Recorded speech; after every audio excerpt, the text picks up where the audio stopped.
Friends, आज આપણે બનાવીશું વઘારેલો ભાત। તો આપણે કઢાઈ ગરમ કરવા મૂકી દીધી છે। 2 ટેબલસ્પૂન આપણે તેલ નાખ્યું છે અંદર, તમે જોઈ શકો છો। આપણે નાખીશું જીરું। જીરું થોડું તતડી જાય પછી નાખીશું લાંબા ચોપ કરેલા કાંદા। એને આપણે થોડા લાલ થવા દઈશું કાંદાને તેલમાં, તમે જોઈ શકો છો।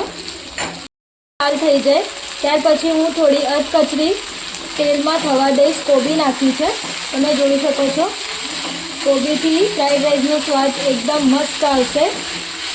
જો કાંદા અને કોબી સરસ મસ્ત तेलમાં बफाशे। हवे कांदे मस्त असे झाले आहे तेलामध्ये।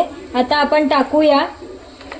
कोबी मस्त सरस एवा तेलમાં ભળી ગયા છે। હવે આપણે નાખીશું આજે આપણો અદરક લસણ મરચાંની પેસ્ટ। એને આપણે મિક્સ કરીશું। अर्धी चमची हळदर। હવે હું તમારી પાસે પાઉંભાજી મસાલો હોય તો પાઉંભાજી મસાલો, ફ્રાઈડ રાઈસનો મસાલો હોય તો ફ્રાઈડ રાઈસનો મસાલો એ પણ તમે વઘારેલા ભાતમાં નાખી શકો છો। અત્યારે હમણાં મારી પાસે અવેલેબલમાં મેગી મસાલો છે, તો હું આજે વઘારેલા ભાતમાં મેગી મસાલો નાખીને વઘારીશ। તમે જોઈ શકો છો સરસ મજાનું તમે જોઈ શકો છો।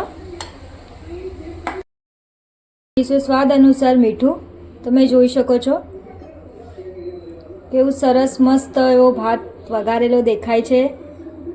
જોઈ શકો છો વઘારેલો ભાત આપણો તૈયાર થઈ ગયો છે। હવે આપણે ગાર્નિશિંગ માટે ઉપરથી લીલા ધાણા નાખીશું, બારીક ઝીણા કાપેલા।